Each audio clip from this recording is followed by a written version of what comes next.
So what is going on today, guys? We're gonna be talking about Bill 197. If you're a developer, you probably hate this. If you're a buyer, you're probably not gonna like it. But if you're the government, this is where you're gonna make a lot of your money. All right, so Bill 197 is a part of the Economic Recovery Act for COVID-19. The Economic Recovery Act for COVID-19 is a broad gamut of things that stretch everywhere from having discounts on your rent payments, having mortgage payments delayed, having benefits provided by the government for income like CERB.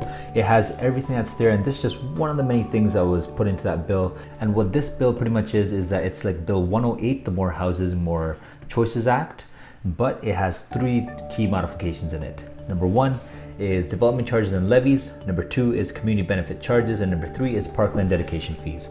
And we're going to be going through all three of them today. So what the government is saying is they want to have more affordable housing for the city, for the residents. Of course, everybody needs housing. You know, they don't want to be renting for their whole lives. They want to have something they can actually afford to purchase, you know, create equity for their family, try to get ahead somehow, right? And this is one of the methods that the government's using in order to generate revenue to try to do so. But we're going to go through what this bill is actually about and what impacts it's going to have. So when you look at number one, development charges and levies. These development charges and levies are pretty much the thing that you see in your APS contract, Agreement of Purchase and Sale, when you buy a new condo, townhouse, or a house.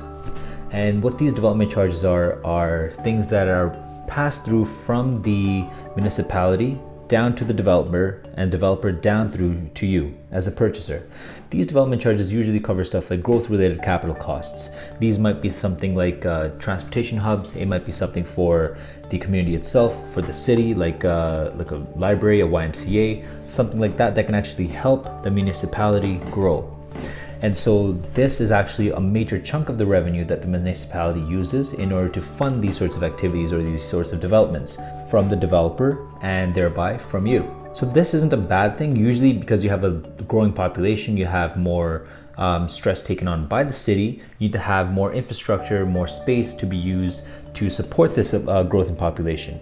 But a lot of people, I guess, don't really know this. Toronto has the highest government charges for development in North America. On average, compared to the rest of Canada itself, the buyers in Toronto are paying $100,000 extra per house purchase, any brand new house, and they're paying on average about $30,000 more than anywhere else in Ontario when it comes to the GTA, and you're comparing government charges that are passed through under development charges and levies. So what's going to happen here is that these charges are going to be increasing. How much they're going to be increasing, when they're going to be increasing, at the rate of which they're increasing, no one really knows yet, but I'm fairly certain as these projects come on in 2021, 2, 3, we'll get a better idea of what we're going to be comparing these development charges to. And it's a good idea to have your lawyer on call, on speed dial, to be like, you know what, I need you to help me cap these charges. And if not, I can always recommend a great lawyer. Feel free to reach out, and I'll send over their contact details. Number two, community benefit charges. Under Section 37 of the Ontario Planning Act, before municipalities weren't really sure how much they were going to be using for stuff like facilities and services due to redevelop and development. This might be something like having lines put in, having hydro put in, having water put in, stuff like that. Cities weren't really sure how much, no one's really keeping track of how much was going towards this cost, and developers were just paying these development charges, and they weren't really differentiating between the two. So what's happening now is that they're trying to systemize this whole payment process where X amount of dollars or percentage is going to be going to these sorts of community benefit charges.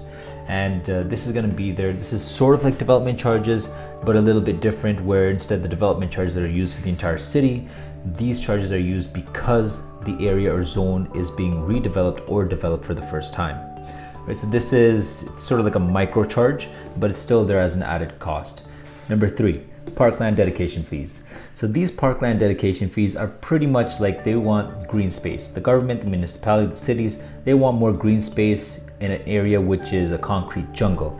It doesn't really make too much sense, but the reasoning behind it is that, you know, if you have a green space, it's easier for people to not be stressed. You don't have to leave the city to find green space just to come back. You have everything in pretty much one area, right? So the problem here is that because you're in a concrete jungle, you can't just sprout beans and trees out of nowhere. You have to have them developed, or Vice versa, if you can't just sprout them out of anywhere or have them brought in, you have to pay a charge. So the rule is 5% of the development space needs to be going towards green space. Obviously, if you're building high-rise buildings like in the congestion of Toronto, you're not going to have that sort of space or that luxury. So what you're going to do is you're going to be paying an X amount of dollars for the development in order to have that this development sort of pass. And that fee is obviously another charge that's going to be passed down. Now we're going to move on to number 4, hard costs and soft costs. Hard costs and soft costs are pretty much costs that are associated with every and any development project that's ever happened in the history of development. And what that pretty much means is that most of your costs are associated between the two. Your hard costs are stuff like manufacturing costs, equipment, space, land, stuff like that. That's your hard costs. Soft costs is stuff like accounting services, financial services, debt. Anything that isn't hard cost is most of the time soft cost. So what happened was in the mid-1990s, the Progressive Conservative Party ended up giving a soft cost deduction of 10% for developers. The reason they gave this was because there was a huge amount of population growth. The area was booming. They needed development. They needed some sort of housing, some sort of infrastructure facilities in order to house these new people that were coming into the area. So what they did was they said, you know what, developer, we're going to be giving you a 10% deduction on your soft costs. That means we'll give you 10% of your soft costs back for the year or for whatever term that they had.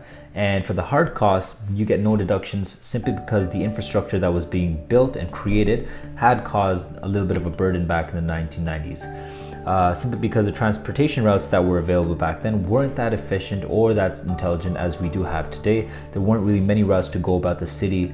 And so because of that, they decided not to give that sort of benefit for the hard costs because they're already taking up so much space and facilities as they already were.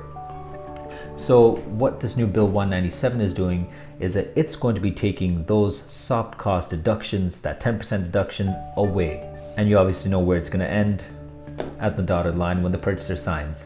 Now, I'm not saying, added costs are a bad thing.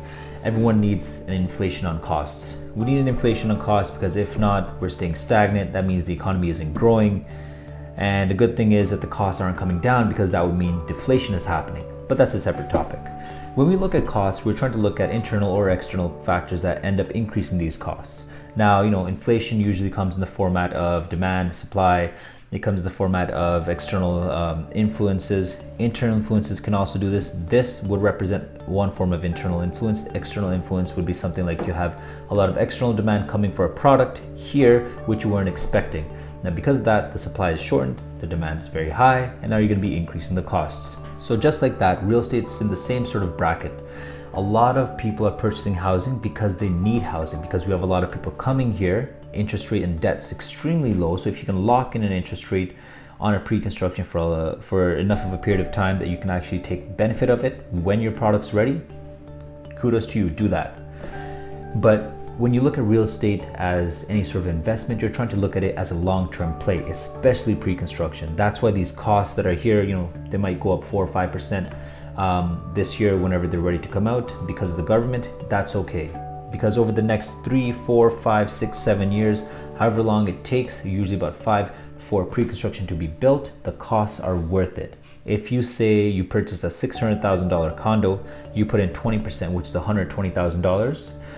Over the course of 5 years, if the project goes up by 4% a year, on average it goes up about 9 to 10. But if it goes up about 4% a year over the course of 5 years, your appreciation on that asset has gone up 20%. And there was no mortgage to pay, no holding costs to pay, right? So when you end up selling that project, you're going to be doubling your return, minus sales costs. You're going to be doubling your return. So $120,000 in 5 years, you're making 100% return on your investment, which is a 20% down that you put. You won't get that anywhere else, especially with that level of security. So when you look at these sorts of investments, if you're trying to do something short term, you can get into flips. The price range between $700,000 to $900,000 in Brampton and Oshawa and Whitby are just blowing up like crazy. Smaller regions like Woodbridge, Markham, and Hamilton are also moving very quickly. So if you're trying to look for investments there, feel free to reach out. I'd be happy to get in touch with you and show you where to invest, how much to invest, how to invest. And if you have any questions in the meantime, feel free to just leave a comment or like. But this is all for Bill 197. Thank you guys for listening. Take care. Bye-bye.